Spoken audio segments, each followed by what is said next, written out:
Iafa le mirabantsika eto amin'ny fanabeazana ara-panandray araka ny antsomafitsika moa zany dia mbola ao anatin'le mifaly amin'ny fanantenana miaritra fahoriana ary maharitra fivavahantsika dia efa hitanareo fa hijeritsika androaniny amin'ny fahorian-joba. Ny fahorian-joba no jerentsika dia no jerentsika voalohany dia ireo fahorian-joba zarentsika telo zany ny fampianarana ho jerentsika voalohany aloha ny fahorian-joba hoe inona avy ny fahoriana nahazo ny joba dia ho jerentsika hoe inona ny anton'io fahoriana io, ary amin'ny tapany fahatelo dia ho jerentsika indray inona ny vokatry ny fahoriana ahafahantsika mampahery ny hafa, mampahery ny tenantsika aloha voalohany indrindra, mampahery ny hafa satria noko fa tsy misy olona tsy ao anaty fahoriana eto, ny abeany sy ny amafiny fotsiny tsy mitovy fa ny fahoriana misy foana miaraka amin'ny tompo. Dia avy hatrany ary tsika dia hita amin'ireo fahorian-joba ho isaitsika izy, tsy tena vaovaontsika ety fa inoko fa tsy mbola nanisy ianao hoe firy ny fahoriana niatra tamin'ny joba, fa na ty voalohany ty fotsiny arano miatra amiko dia fa mafy be. Ty voalohany ty le mavomavo izy zany ny toko joba daholy dia le mavomavo izy toko dia le kely io izy ny andininy. Joba toko voalohany 170 ka hatramin'ny 510 ndray andro. Raha ny hinana sy ny trotro vahita ao an-trano ny zokin'ny lamatoa ny zanany lahy sy ny zanany vavy dia nisy iraka tonga tany amin'ny joba ka laza hoe teo ampiasana ny omby ary nandrasana teo anila ny biriky vavy. Nisy sabeanina namely azy tamika ka nambabo azy ary mpanomponao dia nasiny tamin'ny latsabana. Iza dia iza irery ihany no hafa nandositra ilaza aminao.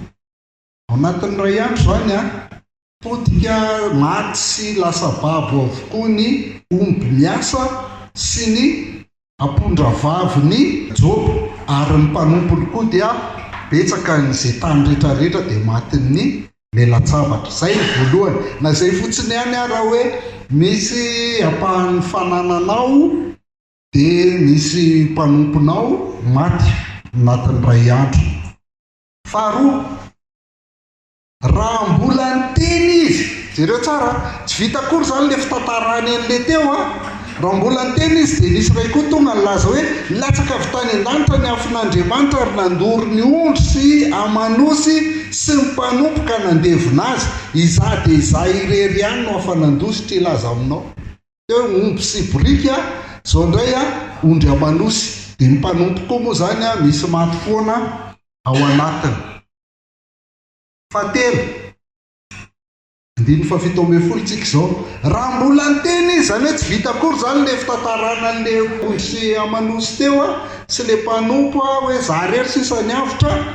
Raha mbola niteny izy dia nisy ray koa tonga ka laza hoe nisy kaldeanina nanao telotoko, niroatra nakeny amin'ny ramevy izy ireo ka namabo azy ary ny mpanompo dia nasiny tamin'ny latsabana. Iza dia iza rery ihany no hafa nandosy. Sabeanina ny varatra zany ny afin'Andriamanitra, ny kaldeanina, zay le fitaovana nampiasaina Andriamanitra zany nampisy an'ity fahoriana fahatelo ity. Tadidinareo omby sy biriky vavy voalohany, faharoa ondry amanosy, fahatelo rameva. Ao tsika ao anatin'ireny misy mpanompo maty foana, olona, misy olona maty foana. Fahaefatra, raha mbola niteny izy, io zany tsy vita akory le eo dia tonga ny hafa, tsy vita akory ny eo dia mitonga ny hafa, mba alaivo saretsaina kely zany. Impiritsika ny tsy mba mangataka an'izany tompo tsy afaka akory ve ny fahoriana ray dia miditra indray ty fa maninona zay aloha dia fanontaniana tsy isy valy mihitsy zay fa maninona zay, fa dia tsy mety zay mipetraka voalohany. Raha mbola niteny izy dia nisy ray koa tonga ka laza hoe zanakao lahy sy ny zanakao vavy dia nihinana sy ny sotro vahita ao an-trano ny zokin'ny lamatoa ary indro nisy rivotra mahery avy tany anefitra ka namely ny zoron'ny trano efatra dia nianjera tamin'ny zatovy ny trano ka maty izy rey. Za dia iza rery ihany ny hafa nandositra ilaza aminao. Le ray voalohany fotsiny dia efa mafy le roa voalohany mafy be le telo voalohany efa mafy be fanananao rehetra zany maty any daholy. fa re zanaka posy anankifolo ireo zanandreo rehefa mamaky bokyny Job tsika 7 lahy dia 3 vavy. Maty daholo ny anjerany trano anatin'ny ray andro. 5 dia niala teo anatrehan'ny Tompo i Satana ka namely vai ratsy an'i Job. Toko faharoa tsika izao, efa toko faharoa tsika izao 7. Ity izay namely vai an'i Job hatreo am-paladiany ka hatrany tampon-dohany dia nakatavim-bilany iorana izy sady mipetraka teo amin'ny laveny.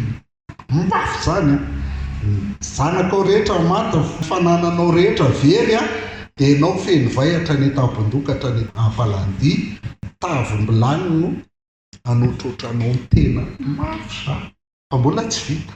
9 toko faharoa ihany tsika 7 ary hoy ny vadiny taminy. Efa mafy daholo ny rehetrarehetra fa tiako tompoko mbola fahoriana ao anatin'ny olana ianao dia le vady izay mba antenainao anohana anao dia honozy izy hoy ny vadiny taminy, mbola mitana fahamarinanao ihany va ianao mahafozan'Andriamanitra ianao dia matesa. Vadinao andefimandrinao no teny izany, zanakao nefa efa maty daholo. Fa hoy izy taminy tahaka ny tenin'ny vehivavy adala ny teninao, ny soa ihany va no raisitsika avy tamin'Andriamanitra fa tsy ny ratsy koa. Tamin'izany rehetra izany dia tsy nanota tamin'ny olony i Job. Zay tsy zay fa toy izantsika aloha ny tantara. Ny tantara nafinaritra teto tsy ho vakitsika izy fa tantarako aminareo dia mino fotsiny ihany. Ny tena marina vakio ny Baiboly dia amarino arak'izay voasoratra amin'ny Baiboly ny zavatra heninareo. Izay foana ny ohatran'ny kristianina tamin'ny Bery. Ao tsika tonga ny namany 3 lahy ampionina azy. Zay vao mba nisy zavatra nafinaritra. Ary mafinaritra nreto namany 3 lahy reto tena zavatra mba milenarantsika. Rehefa ao anaty fahoriana aleo mangina toy izay mipetsipetsy ohatran'ny vadiny Job. Ary izy 3 lahy dia niaina n'izany mihitsy hoe Elifaza tena Temanita, Bildada Suita, Zofara Namatita dia niaraka nipetraka ny tomany teo dia samy nandritra ny akanjo dia samy nisombovoka dia nangina tsy ny teny nandritra ny herinandro 7 andro sy 7 andro. Tsy nisy ny teny tamina dia ndray bavakory azy satria hita fa mafy loatra ny fahoriana.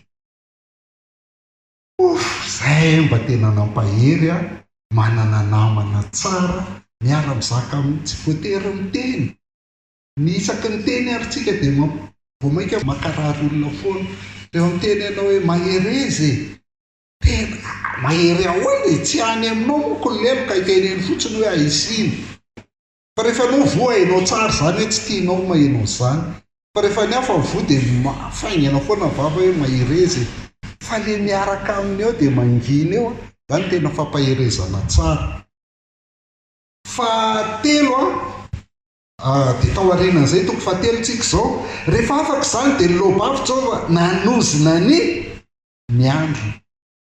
Nozony Job zany ny andro naterahany hoe ho foana ny aniversera sy ny alina izay niteny hoe misy zazalahy voatorotoromy. Aoka izany andro izany ho maizina, aoka tsy hikaroka azy avy any ambony Andriamanitra ary aoka tsisy mazava mirapiratra aminy. Aoka hitaky azy indray ny maizina sy ny aloko fahafatesana, aoka hitatao ambony ny rahona. Toko 7 ray manontolo dia fanozonan'i Job an'io andro nahaterahany io. Ary amin'ny farany ary dia hozy izy hoe fa mialony aniko aniko ny fitolokoko ary ny gororona toy ny rano fidradradradrako izay atahorako ny mahazo ary izay angovitako ny manjo tsy mbola nahita fiadanana na fitsarana fiatona akory aza dia tonga indray ny tebiteby. Namivoaka ny Job tamin'izy 3 lahy sy tamin'Andriamanitra avokoa ny zavatra niainany rehetra. Eto tezara kely aminareo hoe inona ny dikan'ilay hoe manozina ny andro nahaterahany io. Inona zany ny dikan'io? Ny fandehany dia izao hoe rehefa misy ratsy atao nefa tsy fantatra hoe iza le olona nanao ratsy zany ao anaty lalàna. Ao amin'ny Levitika kosa ny teny izany hoe misy ratsy mitrangy eo dia tsy fantatra hoe iza nanao an'iny ratsy iny dia ozina nomena an'ilay nanao ratsy. ka zany hoe isy Andriamanitra zany no mifandrarahany dia Andriamanitra no anasazy azy satria tsisy olona saziana satria tsy fantatrao le izy. Dia zay no fitrangana zany tamin'izany hozonina le izy. Faharoa zavatra mitranga anankiray koa tamin'izany fotoana zany rehefa te hanamary teny ianao zany hoe ampangaina ianao zany kanefa ianao tsy nanao an'le izy ary tsy manana porofo ianao ilazana hoe tsy nanao ratsy dia ny fanao tamin'izany dia miozina. Azonareo le hoe manozina, matao hoe manozina dia miteny an'le olona ianao hoe ao nareo sy Andriamanitra mifandrarah rehefa tsy fantatro hoe iza nanao an'io, ary rehefa tsy za indray nanao an'le izy dia anaporofoko hoe tsy za dia miozina. Zany hoe miteny aho hoe alao Andriamanitra no ibediara ohatra ka zany nanao an'le izy. Zay le dikan'le miozina zany. Amin'ny ankapobeny zany rehefa misy olona manao ratsy dia le olona manao ratsy na izy zany tsaraina eo na izy hozonina indrindra rehefa tsy fantatra hoe iza le nanao ratsy. Zay le fandehany. Dia ny dikany manozina koa atao anaty Baiboly dia ohatr'izao hoe filazana hoe ratsy ny zavatra mitranga anankiray. Zay ny dikany manozina hoe ratsy io zavatra mitranga io ary mila sazy, mila fanonerana. Zay mila sazy dia mila fanonerana le zavatra mitranga dia manozina ianao dia le olona sy Andriamanitra no manao azy. Zay ny dikany manozina amin'ny ankapobeny ao anaty testamenta taloha indrindra moa. Dia inona amin'izay ary le manozina ny andro naterahana nataon'i Jobeto. Ny manozina ny andro naterahana nataon'i Jobeto dia ilazany zany dia faharoa ny resantsika teo hoe ilazany hoe tena ratsy ary tena mafy no mahazo azy. Zay no mahatonga anazy manozina ny andro naterahana, tena mafy mahazo azy. Fa zao tsy te hampanga ny olona tsy fantatra izy hoe iza raha ny andeha ho ampangaiko satria tsy fantany hoe iza ny natonga anazy tratran'ireny lozanaki enina miatra teo reny zany, tsy fantany ary indrindra raha manozina izy dia sao dia manozina an'Andriamanitra. Raha ohatra zany ka avany amin'Andriamanitra le izy dia raha manozina izy dia lasa manozina an'Andriamanitra nefany izay mihitsy ilay tetiky Satana. Azontsika le tantara tsy nijerentsika teo ary tetiky Satana dia izy hiala amin'Andriamanitra. Zay koa moa no tenen'ny vadiny raha teo. Dia mba tsy hanaovany an'izay zany dia ny andro naterahany no lazainy. Tsy ny ray aman-dreny no zoniny, tsy Andriamanitra no zoniny, tsy olona tsy fantatra no zoniny satria le tsy fantatra io sao dia Andriamanitra. Nefa izy te hilaza hoe mafy be ny mahazo azy dia ny andro naterahany no zoniny zany hoe ratsy, fahoriana mafy no mahazo anahy fa tsy fantatra hoe avay izy io fahoriana io, tsy fantatra io kanefa za tsy nanao ratsy akory. Atsika atambatsika daholo zany le dikan'le ozina rehetra teo. Dia zay no andikatsika an'le hoe manozina ny andro naterahany hoe ratsy be ny mahazo aho, mafy be mihitsy no te mahazo anaty tsy fantatra hoe iza ny nanao an'izy ity kanefa tsy zany nanao azy, tsy nanao ratsy akory nefa tratran'le izy inona raha mahatonga an'izany zavatra zany. Zay zany ary amin'ny ankapobeny dia io ny votoatin'ny fanontanian'i Joba, tenin'i Joba rehetra ao anatin'ny bokin'i Joba ity dia io foana no miverimberina. Tsisy afa-tsy io no miverimberina za tsy nanao ratsy nefa mafy be ny mahazo ahy ary tsy fantatra hoe avay izy io fahoriana mahazo ahy io. Ohatrantsika koa ohatr'izay tsy fantatsika hoe avay izy io. Saingy malahelo milaza aminao fa mbola misy fahafito. Inona ny fahafito? Rehefa avy nanozina ny aniversera ny Joba dia mbola nipahangazy koa ireo namany. Mafy zany ianao tsy nanao ratsy Andriamanitra ny tena fiera tamin'i Joba mihitsy ny tena hoe ianao hoe fa nahitan'i Joba ozy izy fa olona marina tsy manatsiny matahotra an'Andriamanitra ary mifady ny ratsy Joba. Inefatra izay teny izay no naverin'Andriamanitra. Ndray filazan'ny présentation amin'ny Joba fotsiny dia indroa tenin'Andriamanitra izay sy tiavany tamin'ny Satana dia ny farany ary amin'ny farany ery hoe marina tsy misy tsiny matahotra an'Andriamanitra raha fadany ratsy ny Joba. Dia nefa olona ohatr'izany dia le namanao nantenainao ampiononanao indray mbola mipanganao. Maka ohatra vitsivitsy sika ho an'ny Elifazy 4:7 hoe ho marina no Andriamanitra va ny zanak'olombelona, ho madio noho ny mpanao azy va ny olona. Zay ilazany zany hoe tena ratsy ianao, ny faharatsianao io mahatonga anao any tratran'io.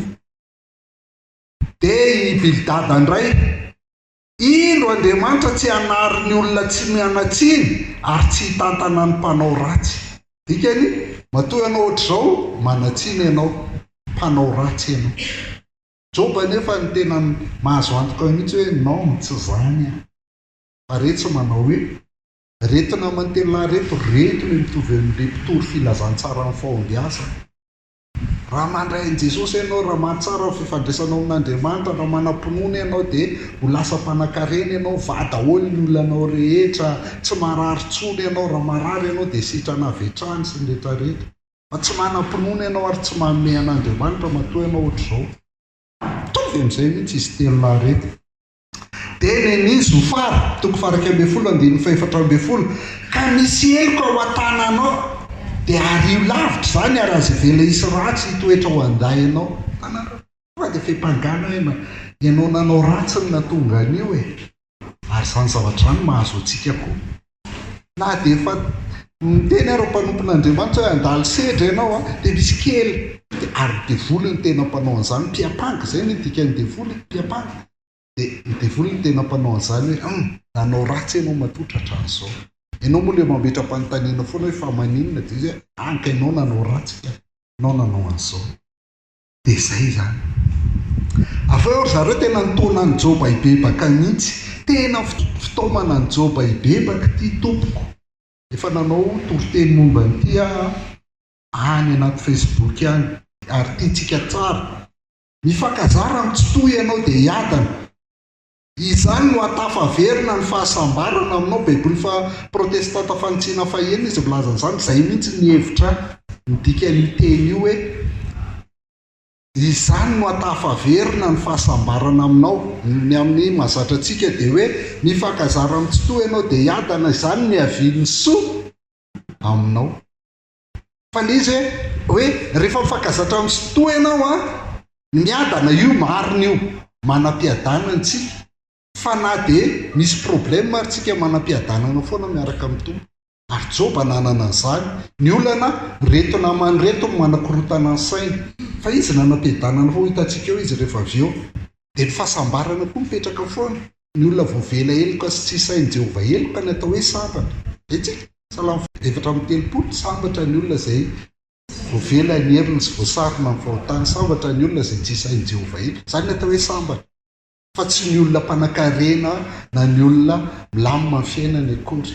Dia eto tena filazantsara ny fahombiazana tompoko io. Joba 2:20 io. Fa misy marina izy le fiadanana, fa misy le atao hoe fiadanana dia misy le atao hoe fiadanana dia misy le atao hoe soa dia misy le atao hoe soa. Tsy ilay milamindamina ny fiainanao akory ny fiadanana, fa ilay vokatry ny fanahy ao anaty. Ao tsika. Ary tsy ilay ao anaty confort akory ny fahasambarana, fa ilay voavela heloka sy voasarona ny fahotany. Ary Joba izay. Donc tsy mitombina amin'ny Joba ity. Joba 2:20 ity. Dia ny mafy hatrany ny fanamelohan'izy telo lahy. Faharoa kely moa zany 2:20 manomboka amin'ny 20. Dia nandray fitenena ny Elifaza Temanita hoe mahasoa an'Andriamanitra va ny olona, nefa ny olon-kely aza dia tsy mahasoa afa-tsy ny tenany ihany. Mampaninona ny tsy toa moa raha marina ianao. Izany ve dia mba marina? Andriamanitra tena fiera tamin'ny Joba mihitsy hoe olona marina, tsy misy tsiny, matahotra an'Andriamanitra ary fadany ratsy. Dia lazainy Elifaza hoe mampaninona ny tsy toa moa raha marina ianao, sa misy tombony ho azy raha ataonao tsy misy disony ny alehanao. Moa ny fatahoranao azy va ny ananarany ianao sy fanetrehany aminao amin'ny fitsarana. Jereo zany fimpangana lainga ataon'ny Elifaza. Tsy be va ny faharatsianao ary tsy hitaisa ny heloka. Zay mahatonga anao ho tratran'io zavatra io. Fa efa anaty antoka tsy amin'ny antony tamin'ny rahalahinao ianao ka nanendaka ny akanjo manitra, tsy nanome ranosotrony mangeta ety ianao sady tsy nahafoy ihanina ho aninao fa ny olona be sandry ihany no nanana ny tany ary manakaja ihany ny toetra teo fa nampanalainao maina ny mpitondra tena ary nitapahana ny sandry kamboty zany dia fempangana lainga fotsiny ao anaty manitsika izao dia mahita fa fempangana lainga ohatr'izany koa no nazon'i Jesosy Kristy tamin'ny fitsarana azy zay mihitsy le izy ary anaporifontsika hoe tsisy marina reo nolazain'izy telolahy reo dia any amin'ny farany Andriamanitra nandiso an'izy telolahy. Toko faharoa amby efapolo tsika andininy fafito rehefa voalaza ny tompo tamin'ny Job zany teny zany dia hoy izy tamin'ny Elifaza Temanita mirehatra aminao sy sakaizanao rolany fa tezerako satria tsy mba marina tahaka ny filazan'ny Job mpanompoka ny filazanareo anareo. Donc tsy marina zany zao ny fampangana nataony Elifaza teo tsy marina tahaka ny filazan'ny Job mpanompoka ny filazanareo koa ankehitriny maka vatotra omby lafito sondro lafito ary mankanesany amin'ny Job mpanompoka manolora fa natradorana manontolo ho anareo ary Job mpanompoka no ifona ho anareo fa izy no ankasitrahako fa ndrao amaly anareo araka ny adalanareo satria tsy marina tahaka ny filazan'ny Job mpanompoka ny filazanareo petraka tsara mihitsy zany hoe tsy marina ary tsy nankasitrahan'Andriamanitra ny tenin'izy telolahy reto fa fahoriana fahafito fatatsika nisa fito ao anaty baiboly fa isan'ny fahafenoana feno mihitsy ny fahoriana niatra tamin'ny Job feno dirantsika amin'izay ary ny tapafaharoa hoe inona ny anton'le fahoriana inona ny anton'ny fahorian'i Job. Ny anankiray voalohany aloha mila azontsika tsara dia izao hoe hatramin'ny voalohany ka hatramin'ny farany itsika mpamaky no mahalala ny toko voalohany sy ny toko faharoa fa i Job tsy nahafantatra mihitsy hoe dia fian'Andriamanitra tamin'ny Satanana io mahazo azy io ao tsika dia ho tahaka antsika tsy halala mihitsy koa araka lazaiko teo hoe rehefa mitenitsika hoe maninona dia tsisy valiny zany fa maninona ny ohatr'izao dia tsisy valiny mihitsy zany. Verenantsika kely ohatra ny toko voalohany andininy fahavalo hoy ny tompo tamin'ny Satana efa nadinika ny Job mpanompoka va ianao fa tsy misy olona tahaka azy eny ambonin'ny tany fa olona marina sy mahitsy izy sady matahotra an'Andriamanitra ka fadiny ratsy tanareo io le teneniko teo ary Satana dia namaly an'i Job hoe motsy fanantenany zavatra ihany va no atahorany Job an'Andriamanitra io zany raha lasena bavy tandreny farafanantenany zavatra fotsiny ny antony vavahanao mamay ianao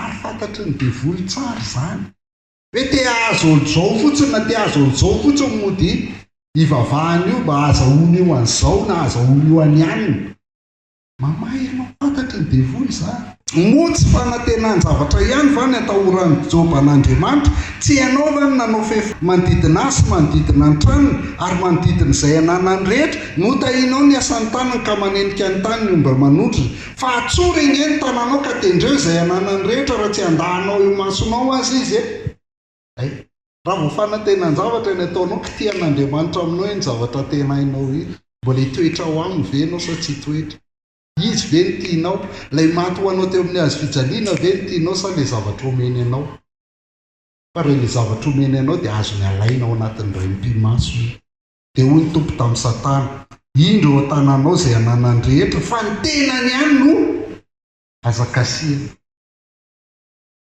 fa izay Andriamanitra tsy mampitondra izay tsy zaka fa Andriamanitra rehefa miteny hoe hatreto ihany ny azonao atao ry Satana dia hatreo ihany ny azon'ny Satana atao tsy marina mihitsy zany hoe mifaninana Andriamanitra sy ny devoly zavaboary eny ny devoly ary Andriamanitra pahary donc tsy miady amin'ny devoly zany Andriamanitra fa Andriamanitra rehefa miteny hoe hatreto ihany ny azonao aleha dia hatreo ihany ny azony atao ny tenany ihany no azakasianao izy toko faharoatsika antony ny toko faharoa mola ohatran'le teo ihany zany le defian'Andriamanitra amin'ny Satana hoy ny tompo tamin'ny Satana efa nandinika ny Job mpanompoka va ianao fa tsy misy tahaka azy eny ambonin'ny tany fa olona marina sy mahitsy sady matahotra an'Andriamanitra ka mifadiny ratsy averina foana izay ny lazay Elifaza hoe mampaninona an'Andriamanitra moa ianao raha marina tena mahafaly an'Andriamanitra ianao raha marina ary mbola nytana mafy ny fahamarinany any izy na dia manesika hamongotra azy tsy amin'ny antona azy ianao. Ary Satana dia namaly ny tompo hoe oditra fefin'ny oditra, eny izay rehetra nanany olona dia omeno fefin'ny ainy, fa tsory nge ny tananao ka tendreo ny taolany sy ny nofony, raha tsy andahanao eo masonao azy izy dia ho ny tompo tamin'ny Satana. Indro eo tananao izy alefa soarany, raha izay ny tadiavinao, fa treto ihany ny limity, ny ainy tokana ihany no azo asiana. Tsy afaka manao mihoatra an'izay mihitsy Satana tompo. Zay Andriamanitra tsy mampitondro izay tsy zaka, ary Satana tsy afaka manao mihoatra noho izay ivelan'Andriamanitra ataony. Faharoa, ho an'izy telo ny antony fahorian'i Joba dia noho ny fahotany. Efa hitantsika teo izay. Voalohany izany ilay défi dia tsy fantatry Joba. Faharoa noho ny fahotany raha ho an'azy telo. Fa Elio indray dia nilaza zavatra anankiray hafa hoe fanitsian'Andriamanitra ny fahoriana. Hainareo ny Hébreu 12:12. Hébreu 12:12 dia milaza izy amin'ny baibolinareo hoe famaizana. Dia ilay famaizana ohatrany hoe tezitr'Andriamanitra, nefa ny tena tenenao dia hoe ny zanaka tiana no faizana. Amin'ny fanitsiana fahenina izy dia miteny hoe fanitsiana, zany hoe misy vilany eo amin'ny fiainanao dia ahitsin'Andriamanitra. Zay ny antony fahoriana hoy izy Elio, zany hoe fanitsian'Andriamanitra ny fahoriana. Fa faharoa koa Elio dia niresaka ny amin'ny fiandrianan'Andriamanitra hoe Andriamanitra manao izay tiany atao. Zay zany ny défi an'Andriamanitra sy Satana, fa io tsy fantatry Joba. Ny fahotany araka filazan'izy telo hafa iny ny vadisoan'Andriamanitra. Elio ny tena hoe fanitsian'Andriamanitra ny mahatonga ny fahoriana, ary noho ny fiandrianan'Andriamanitra ihany koa ny mahatonga ny fahoriana zany. Dia Elio moa tsisy namaly, na Joba tsy namaly azy, Andriamanitra koa tsy namaly azy, fa ny tenin'izay Andriamanitra rehefa vita ny Elio. Dia ho an'Andriamanitra indray dia izao ny lazay. Fa mihitsy i Joba zany manontany foana fa maninona Andriamanitra ny ohatr'izao, fa maninona ny ohatr'izao. Dia hozy izy Andriamanitra, fa ny tenin'Andriamanitra rehefa niteny izy, taiza ianao tamin'ny zananao ny voay? Heverinao ve fa manaonao foana ohatran'ny Andriamanitra manao ny voay? Tsy hitanao ngany tsara ny voay mahafatifaty kely io? Jereo ny heriny sy tajaka io voay io, izy nanao an'io, zany nanao an'io. Tamin'ny zananao ny tany, taiza ianao nanao tamin'ny zananao an'io? Zay nge nanao zavatra rehetrarehetra. Zay mivaly tenin'Andriamanitra. Makamobe mamaky an'ilay izy dia tsy mety vakiana sady tsy manam-potoantsika, fa zay zavatra tenenin'Andriamanitra. Tenenin'Andriamanitra dia hozy izy hoe zany nahary izao zavatra rehetra izao, ary tsy manaonao foana manao an'ireny, fa misy antony sy tsara daholo ny zavatra rehetra natao. Haitsika izay rehefa Genesis toko voalohany ary izay zavatra rehetra nataon'Andriamanitra dia hitany fa tsara izany. Tamin'ny farany moa rehefa vitany olona dia hitany fa tsara indrindra izany. Dia mbola averina zany any amin'ny Joba hoe tsara ny nataoko. Tian'Andriamanitra ho lazaina zany dia izao hoe tsy refesy mandidy je suis un Dieu souverain, je peux faire tout ce que je veux. Zay. Tsy refesy mandidy zay tiako atao no ataoko, satria zany nanao an'ireo rehetrarehetra ireo. Zay mitranga aminao zany nanao anazy, satria zay tiako atao no atao. Zay. Dia rehefa niteny izay Andriamanitra dia hoy izy Joba 2:7 manomboka amin'ny 1 dia namaly ny tompo Joba hoe fantatry fa hainao avokoa ny zavatra rehetra ary tsy azo fisiterana ny fisainanao. Iza ny mahatakona ny fisainanao amin'ny tsy fahalalana ka nilaza izay tsy fantatro dia zava-mahagaga loatra amiko izay tsy takatry ny saiko. Mifona aminao ny anofa hitena anontany ianao ka ampianaro. Fandrenesany sofina ihany nandrenesako anao, fa ankehitriny izao kosa dia ny masoko ny mahita anao ka miaiky sy mibebaka eto amin'ny vovoka sy ny laveno. Rehefa nahita ny fiandrianan'Andriamanitra Joba, rehefa nahita Joba hoe Andriamanitra tsy refesy mandidy, dia miaiky izy. Tena tsisy dika n'ilay fanontaniako anao ireny hoe fa maninona. Ilay izy tsy misy hoe fa maninona, fa izay fotsiny tiany. Fa mahafinaritra amin'io an'Andriamanitra eo izay tiany ny ataony, fa ianao ne tiany fantatrao ve fa ianao anisan'ny tiany. Zay tiany no ataony fa ianao koa dia tiany. Dia hitantsika eo moa ny vokany rehefa avy eo fa zavatra tsara ny ataon'Andriamanitra ho antsika. Miditra amin'ilay vokany amin'izay ary tsika ina avy ny vokatr'ireo fahoriana anankifito ireo mampaninina antsika ny fahoriana, mampaninina antsika ny fijaliana koa ve dia hampaninina tsy mampijaly. Fa ho an'i Joba hitanao ve voalohany indrindra nisaotra an'Andriamanitra. Tsy mitendeny foana mihitsy zany Paoly ary amin'ny Tesalonianina voalohany toko 10 raha miteny hoe misaotra mandrakariva an'Andriamanitra amin'ny zavatra rehetra fa izany ny sitrapon'Andriamanitra ho anareo.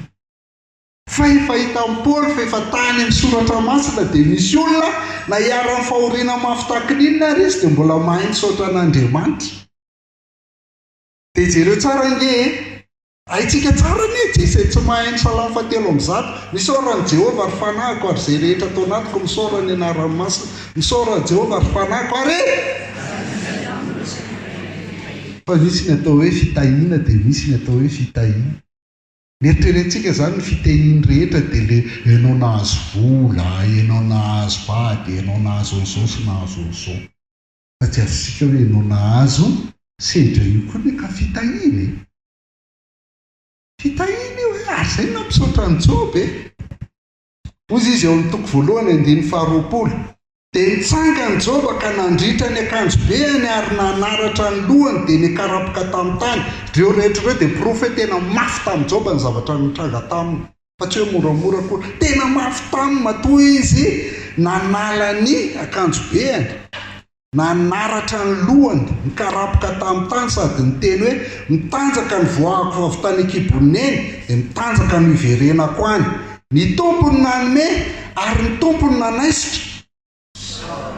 Isaorana aneny anaran'ny tompo. Dia tamin'izany rehetra izany dia tsy nanoto Joba nananome tsiny an'Andriamanitra satria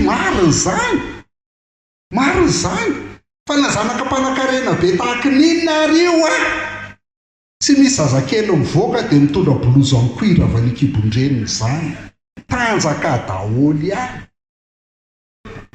na mpanankarena tahaka n'inona ary ka ampitondraina rehetra na tsy manana koa raha moa ny antsika tsy maintsy mikostara foana ny lela fa ivereny jerena fa kerinandro fa vovoka sisa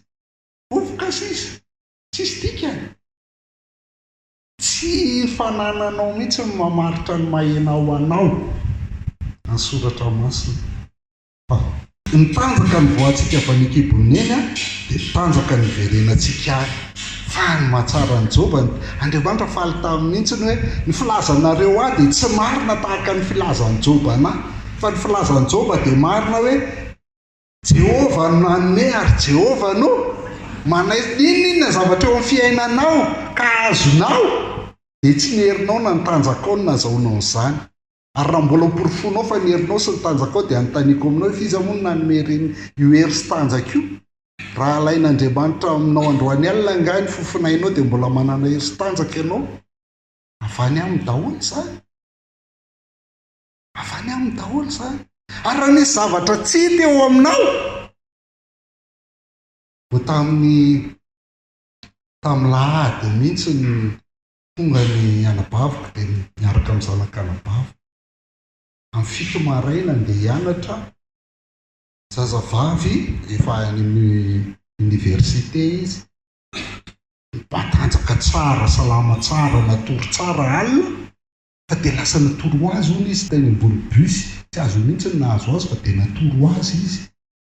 Dia ny telefoniny ao anaty kitapo tena efa mipetraka tsara ohatra izao dia any anatiny any mihitsy mbola misy kahie misy inona rehefa taitra izy avy eo satria ohatra ny voasitona voarivotra ny volony dia taitra izy talohan'ny elany dia tsy tao anaty poketra intsony ny telefona vavovavy poketra nisy tsy haiko reraka natory ve izy dia nisy sikotra tao ny poketra izay. Fa tsy maninona izany fa avelan'ny tompo izany fa tsisy zavatra mitranga ho raha tsy Andriamanitra manisy limity hoe hatrety ihany ny azo atao amin'io. Anak'Andriamaso inge hatrety fa avelan'ny lasa fa matoa misy zavatra lasany aminao dia ny tompo no nanaisotra an'izany. Marary be fa tsy vitanao zany hoe misaora amin'ny zavatra rehetra zany izay no lazay ny tenin'Andriamanitra. Fa ny fanekenan'izany dia mampisy fiadanana ao anatsika.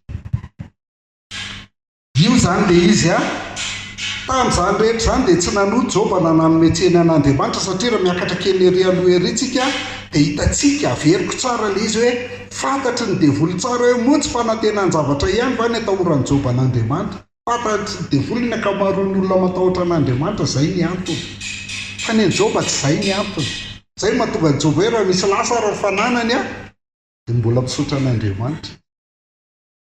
Tsy ianao va nanao fefy-manodidina sy manodidina ny tranony ny ary-manodidina izay ananany rehetra, notahinao ny asan'ny tanany ka manenika ny tany ny mba manondro fa atsora iny ihany tananao ka tendreo izay ananany rehetra raha tsy andahanao masonao azy. Zay ihany tanjon'ny devoly ny andavany Joba an'Andriamanitra, fa fisaorana ny tany ambavany Joba.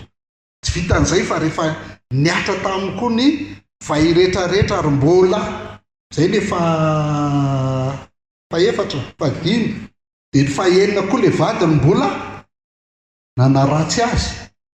Hoy ny vadiny mbola mitana ny fahamarinanao ihany va ianao mahafoza an'Andriamanitra ianao dia matesa. Fa hoy izy taminy tahaka ny tenin'ny vehivavy adala ny teninao, moa ny soa ihany va no raisitsika avy amin'Andriamanitra fa tsy ny ratsy koa. Tamin'izany rehetra zany dia tsy nanota tamin'olo ny Joba. Dia misy olona moa tonga dia samy laza mihitsy rehefa tsy mino Baiboly ho tenin'Andriamanitra hoe diso hoe tsy ny soa ihany fa ratsy koa Andriamanitra koa hoe dia manome zavatra ratsy ianao. Fa misy ny atao hoe ratsy dia misy ny atao hoe ratsy. Ho antsika ny atao hoe ratsy rehefa marary antsika izy dia ratsy zay, tsy zay. Fa mafy be marary antsika izy dia ratsy zay. Fa ny an'Andriamanitra tsy zany. Fa ho an'Andriamanitra dia ty Romanina 5:7-20 hoe fantatsika fa ny zavatra rehetra. Dikany hoe zavatra rehetra da nasoana ratsy raha ny tena marina dia zavatra rehetra na mahafaly anao io na maharary anao dia miara-miasa asoanao. Zay ny fiainana zay no nahatonga nantenenareo teo ne Andriamanitra manao zay tiany fa fantary fa ianao dia tiany. Ianao dia tiany. Ny dikan'izany dia zao ianao manao zay tiany izy ka marary be anao zavatra mitranga aminao dia miara-miasa asoanao reny. Ny mahasoanao dia tsy mitovy ny amin'ny prosperité sy izy telo lahy teo hoe mampilamindamina amin'ny fiainanao azahoanao confort. Fa ozy izy hoe fantatsika koa fa ny zavatra rehetra dia miara-miasa asoa zay tian'Andriamanitra dia ireo izay voantso araka ny fikasany raha teo. Satria maninona ny miara-miasa asoa? Satria izay fantany raha teo no notendreny koa hitovy endrika amin'ny zanany mba ho lamatoa amin'ny rahalahy maro izy. Dikany hoe miara-miasa asoa zany tsy hoe miara-miasa ampilamina amin'ny fiainanao na hiara-iasa afinaritra anao, fa hiara-iasa mba hahatonga anao hitovy endrika amin'ny Jesosy Kristy. Zay ny tanjon'Andriamanitra amin'ny fiainanao. Zay ny tanjon'Andriamanitra amin'ny fiainanao. Tsy zavatra ingiza-be ohatr'izany ny mitovy endrika amin'ny Jesosy Kristy. Mitovy endrika tsy hoe lasa be volombava sy lava volo sy bogosy be ohatran'ilay amin'ny mpilalao film iny. Ny mitovy endrika amin'ny Jesosy Kristy dia lasa marina tahaka azy, masina tahaka azy, manana fifandraisana amin'Andriamanitra foana tahaka azy, maharesy fakapana tahaka azy, tsy manota intsony tahaka an'i Jesosy Kristy. Zay ny tanjon'Andriamanitra amintsika. Ka ny zavatra rehetra mandalo amin'ny fiainantsika io zany na mahafinaritra antsika io na marary antsika na ratsy na tsara ozy izitsika dia mahatonga antsika hitovy endrika amin'ny Jesosy Kristy daholo izany. Faharoa, ny vokany dia nivavaka ho azy telo lahy koa Joba. Vavaka ho azy izy. Toko 2:10 ary ny tompona mpody ny fiadanana ny Joba ho toy ny teo aloha rehefa nivavaka ho an'ny sakaizany izy ka nanome azy ny lotorak'izay ananany fahiny izy. Dia Joba zany no nifona ho an'izy telo lahy. Izy telo lahy le nahatonga le fahoriana ho feno 7. Dia Joba indray no nifona ho an'izy telo lahy. Fahatelo, tiako anankiray tranga foana ty rehefa mety ny fiainanao, ianao be namana indrindra dia aza mizesy tafatsianao kory tian'ilay namanao fa ny arenanao ty. Fa ataovy miala teo ne ireo arenireo raha misy hitanao tsony ireo tsisy hitantsony. Rehefa miverina indray miverina daholo izy rehetrarehetra. Verina daholo ny havana matsakaizany. Joba 2:20 dia avy ny rahalahiny rehetra sy ny anabaviny rehetra ary ny olona rehetra izay fantany fahiny ka nakao aminy ary niara-nihinana tamin'ny tao an-trano ary nitsapalahelo sady nampionina azy noho ny fahoriana rehetra izay nahatra ny tompo taminy ary sady nanome azy kesita ray avy sy kafobolamena ray avy izy rehetra. Rehefa ny olona ozy izy nakasitrahan'ny tompona ny fahavalony aza dia ampiavaniny reto ara tsy fahavalo akory fa avana mantsakaiza. Ny vokatry ny fahorian-joba fahatelo dia nahazo arena avoroely izy efa mivakitsika tamin'ny 10 teo le izy arena avoroely ohatr'izao fandehan'ireo arenareo. Ny ondra manosy lasa 14,000 raha tamin'ny voalohany izy 7,000. Ny rameva tadidinareo anytany saiko tsara izy teo ny rameva lasa 6,000 raha ohatra ka 3,000 izy tamin'ny voalohany. Ny omby-fa lasa 1,000 raha 500 izy tamin'ny voalohany ary ny ampondra lasa 1,000 raha 500 tamin'ny voalohany. Fa ny zanaka 10 tamin'ny voalohany taditsika 7 lasy 3 vavy dia nahazo 7 lasy 3 vavy izy avy eo. Eny maty ilay zanaka fa ireo zanaka ireo fatatsika fa vita fihavanana amin'Andriamanitra foana satria isaky ny avy manao fety zareo dia misy fanatitra fisoloana foana atao azy dia ny zanaka maty tompoka raha ao amin'ny tompo dia tsy very akory fa mbola eo amin'iny ihany ianao rehefa alleloia. Dia izay le izy donc doublé ihany zany ny zanany tsy eo fotsiny le teo fa tena ohatran'le teo doublé teo ihany ny zanaka joba doublé le izy. Manaraka vokatry ny fahoriana ihany koa ina ihany koa ny vokatry ny fahoriana faharetana ary nitesaka tsara momba ny Joba mihitsy Jakoba ao amin'ny Jakoba 5:10 dia hozy izy indro ambarantsika hoe sambatra izay efa niaritra efa renareo ny fiaretan'ny Joba ary hitanareo ny anjara nomeny tompo azy tamin'ny farany fa miantsa indrindra ny tompo sady be dia famindrapo. Voalohany aloha tanatompontsika any amin'ny farany tadide tsara fa namafy ohatrin'inona ry zavatra mahazo ny hoe keverina hoe tena mafy zany tompo fa maninona ny mahazo an'izany foana ny eo tsy vita akory dia avy indray eo tsy vita akory dia avy indray mafy loatra zany tompo dia fatary fa io tomponao antsonao io dia miantra indrindra sady be famindrapo. Miantra indrindra sady be famindrapo tsy mampitondra anao izay tsy zakanao io fa io mahay manisy limity hoe hatreto ihany ny zakan'io. Tatsika teo zay hatreto ihany ny zakan'io izay nataonao Andriamanitra io. Dia hitatsika ozy izy hoe hitanareo ny anjara nomeny tompo azy tamin'ny farany doublé daholo ilay tarehany voalohany satria nanino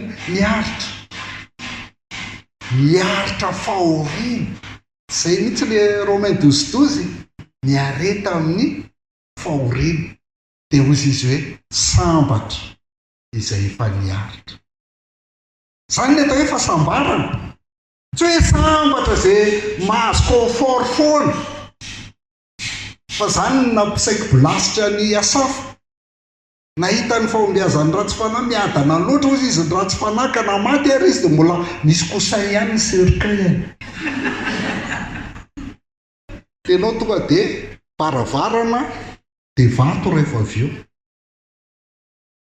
Tsy maka izy ireny tahaka ny akoho fahelin'ny rivotra ny ratsy fanahy ozy izy ny tompo fa itsika kosa dia sambatra izay efa niaritra. Faharetana miteraka fahasambarana. Jakoba ary io ny faran'ny Jakoba fa ny anombohan'ny Jakoba anazy dia ohatr'izao koa Jakoba 1:4 rahalago atao fifaliana avokoa na dia rehefa hiara-ny fizahan-toetra samihafa aza ianareo. Amin'ny baibolinareo izy hoe fakapanahy ohatra mba moramora ihany zany fa ato izy tena mampiseho mihitsy hoe zavatra mafy satria fizahan-toetra atao fifaliana avokoa na dia rehefa hiara-ny fizahan-toetra samihafa aza ianareo. Zany miaraka amin'ny tompo raha lazaina mafy ny mahazo anao atao fifaliana zany efa nitantaraiko anareo ny fiainako tamintsika lenanao salama iny hoe mpanao salamina dia ao anatin'ny mafy ara dia faly foana ary za koa dia faly foana toroko ny tompo mihitsy ny nataon'ny anarako hoe faly foana satria fantatrareo fa mifizahan-toetra amin'ny finoanareo dia mahatonga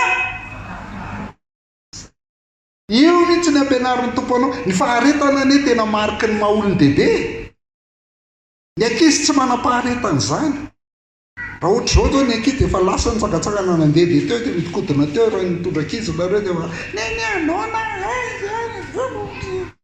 tsy maharitra zany ny ankizy tsy maintsy mipelipelika foana izy 10 minitra ihany concentration ny olon-dehibe ny manana patience dika zany a ny fizahan-toetra ny sedra mahazo anao a dia mitovy amin'ny examen ihany hiakaranao klasy rehefa menimenina foana ianao dia le menimenina sina inge dia double le fahorina efa eo dia mbola ampianao fahorina amin'ny fimenimeno manao koa dia fahatelo tsy misoditra klasy ianao fa redouble mbola miampy zany le fahorina fa ny olona mahay manaiky eo le fahorina afaka examen ianao misoditra klasy mematotra kokoa amin'ny fanarana zay ny izy zay mahatonga an'izao hoe mpisaotra izy misaotra ny tompo izy rehefa ao anatiny zay fantatrareo fa ny fizahan-toetra amin'ny finoanareo dia mahatonga faharetana areo ka faharetana hisy asa tanteraka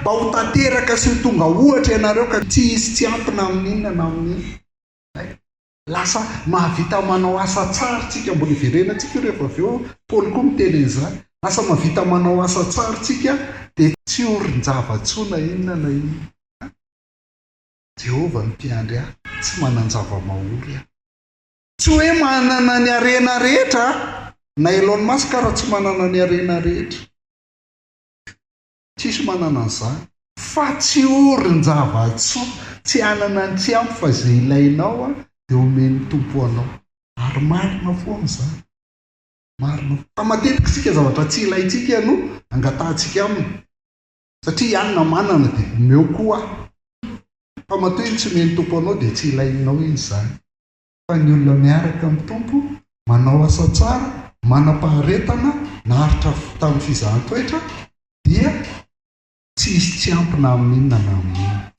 zay koa lazain'ny Paoly Romanina 5:7-7 tsy izany ihany anefa fa mifaly koa isika na dia amin'ny anareo zany na fahoriana ara dia mifaly tsika haitsika tsara zany a mifalia amin'ny fanantenana miareta amin'ny fahoriana mahareta amin'ny fivavahana baiboly ray manontolona eny miresaka an'izany tsy izany koa fa mifaly koa isika na dia amin'ny fahoriana satria fantatsika fa ny fahoriana dia mahatonga tanareo ka zany mahalasa olon-dehibe ny fahoriana mahatonga faharetana ary faharetana mahatonga fahatsara-panavo za-toetra tsy hoe le mba tsara fanahy le mahafinaritra iny kosa dia tsara fanahy tsy zay fotsiny fa ataovy zavatra tsy tiana inge ny olona tsara fanahy iny raha tsy mivadika biby fa ny olona avy niaritra fahoriana ka manam-paharetana dia ny fahatsara-panahy ny voza-toetra ka na misy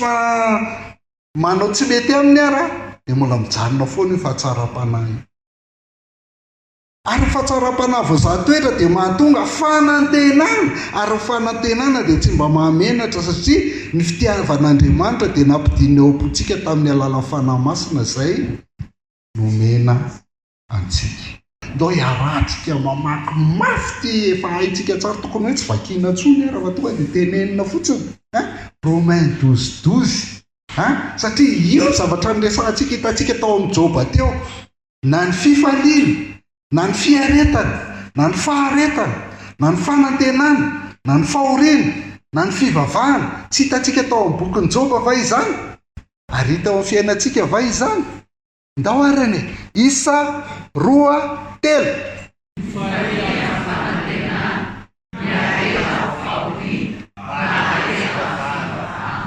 tompo ampisaotranao zay fa tena Andriamanitra tsara ianao tsy hoe anganogano fironona mba hampaherezana olona fotsiny ny baiboly fa zavatra tena misy efa nitranga teo amin'izao tontolo izao zavatra tena marina ary zavatra ampiasainao amin'ny vahoakanao rehetra fa fa misaotra ihany koa fa efa voarakitra ao tao anaty baiboly zany fa na Joba ara dia fahoriana fitotsosina miatra taminy, tsy fantany akory hoe inona no nahatonga izany kanefa dia nasehonao fa Andriamanitra tsy refesy mandidy ianao manao izay tiany ao atao.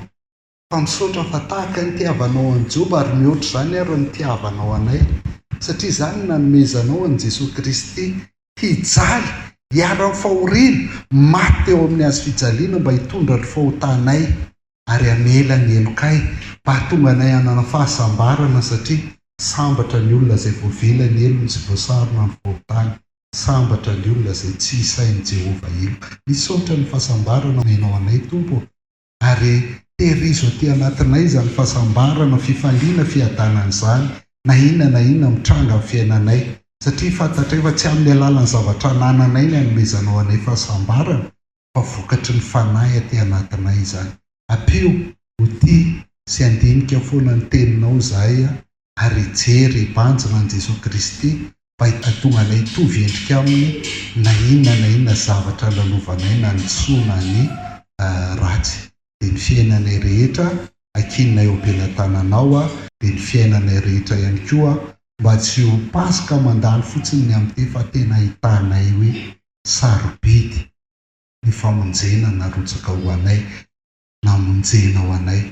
Dia ny rany Jesosy Kristy maty eo amin'ny hazo fijaliana rehefa avy nampahangaina tsy marina, rehefa natakalo amin'ny Barabasy, dia tsy maintsy maty izy mba hamonjena anay, mba hahatonga anay ho velona miara-belona aminy ihany koa.